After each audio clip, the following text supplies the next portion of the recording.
ओम शांति। आज की मुरली का सार। मीठे बच्चे, याद से सतो प्रधान बनने के साथ साथ पढ़ाई से कमाई जमा करनी है। पढ़ाई के समय बुद्धि इधर उधर न भागे।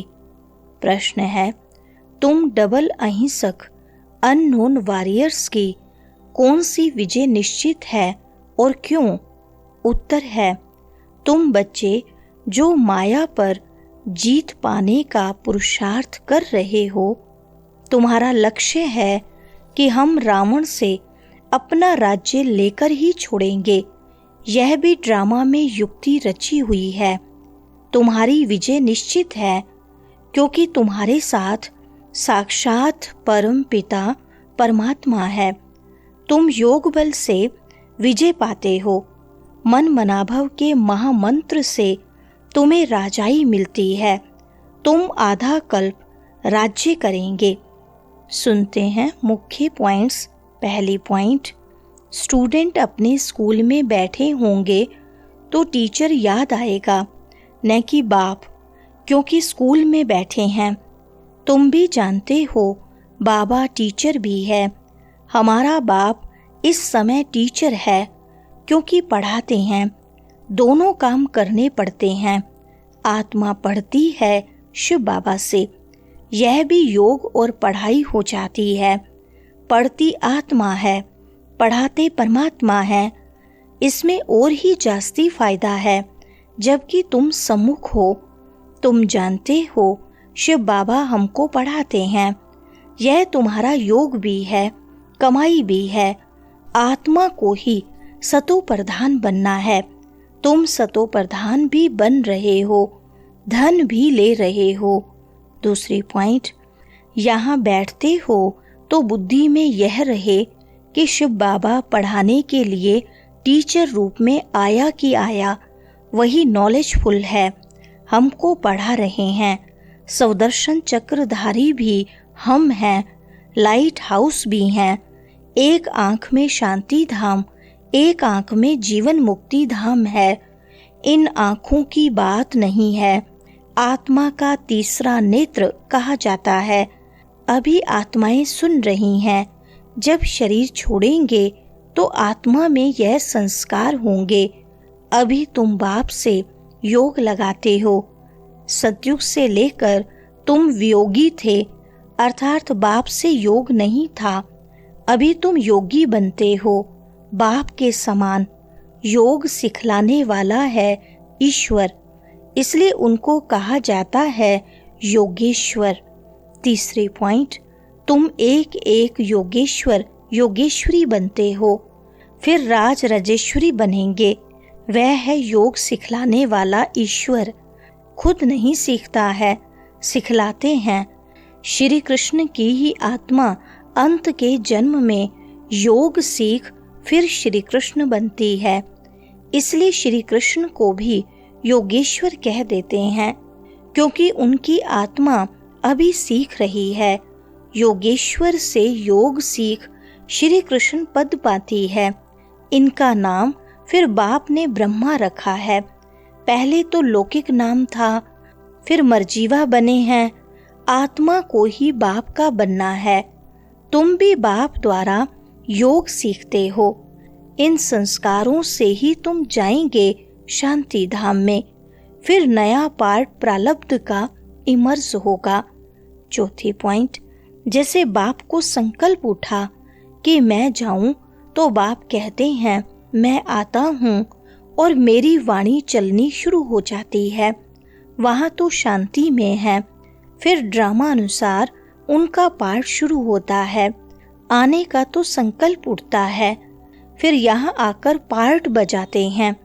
दिन प्रतिदिन साहूकार भी रंक होते जाएंगे। पेट पीठ से लग जाएगा। ऐसी आफतें आनी हैं। मूसलाधार बरसात पड़ेगी तो सारी खेती आधी पानी में डूब जाएगी। उस तरफ के लिए बॉम्ब्स भी तैयार हैं। नेचुरल क्लैमिटीज आदि फिर है यहाँ के लिए। उसमें बड़ी हिम्मत चाहिए। अंगद का भी मिसाल है ना, उनको कोई हिला न सका। 5वें पॉइंट, यह अवस्था पक्की करनी है, मैं आत्मा हूँ, शरीर का भान टूटता जाए। सतयुग में तो जब ऑटोमेटिकली समय पूरा होता है तो साक्षात्कार होता है।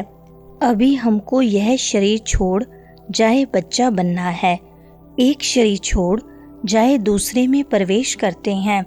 सजाएं आदि तो वहाँ कुछ है नहीं, दिन प्रतिदिन तुम नजदीक आते जाएंगे।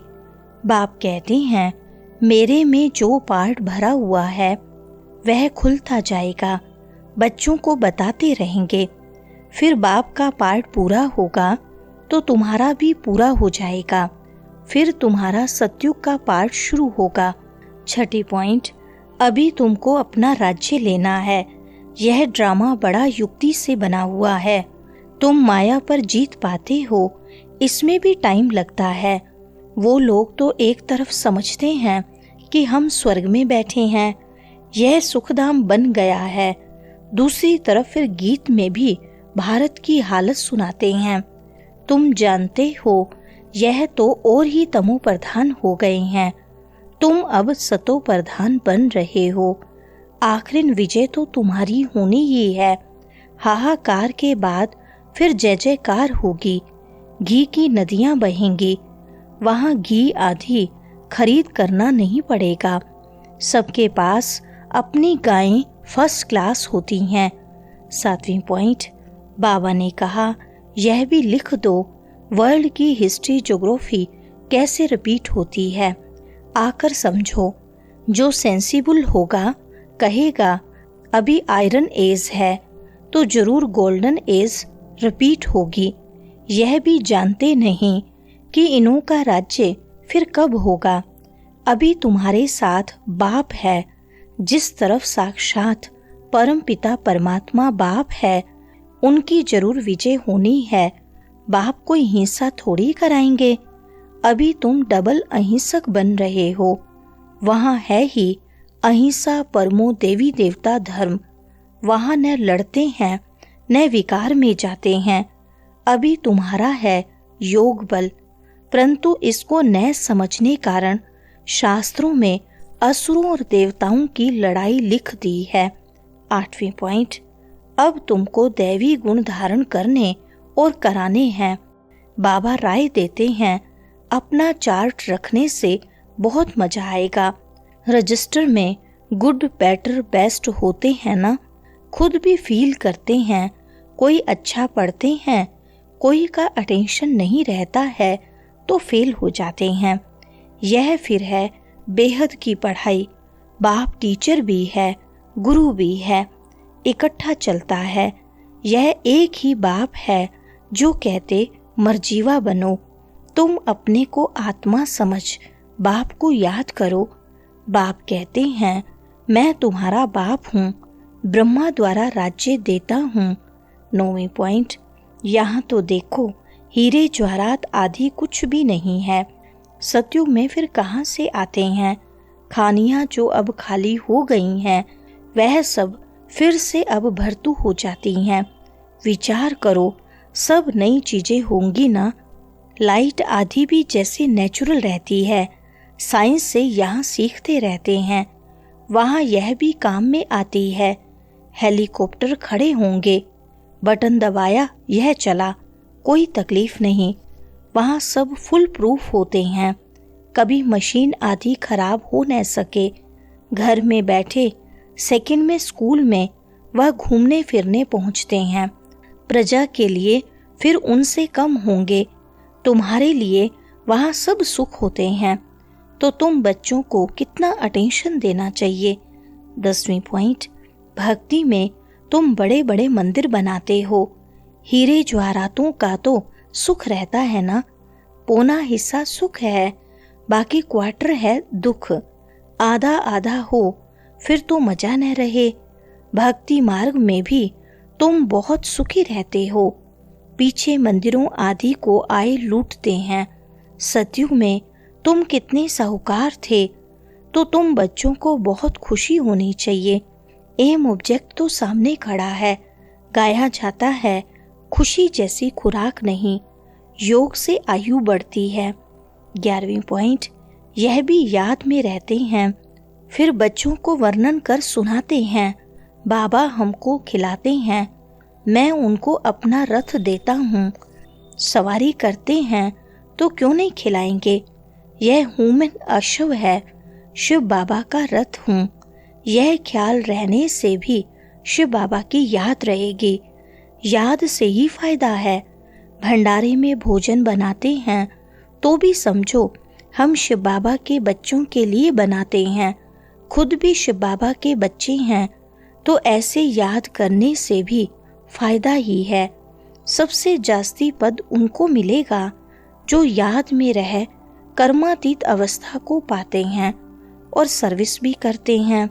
वरदान है, देह भान का त्याग कर निक्रोधी बनने वाले निर्माण चित्त भव।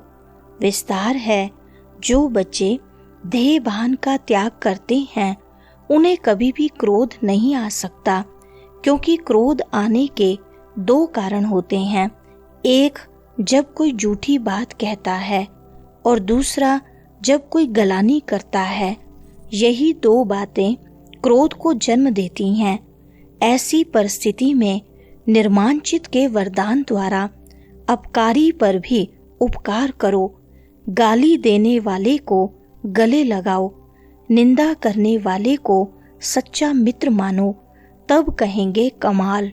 जब ऐसा परिवर्तन दिखाओ तब विश्व के आगे प्रसिद्ध होंगे। स्लोगन है, मोक्ष का अनुभव करने के लिए माया की अधीनता को छोड़ स्वतंत्र बनो। अच्छा, ओम शांति।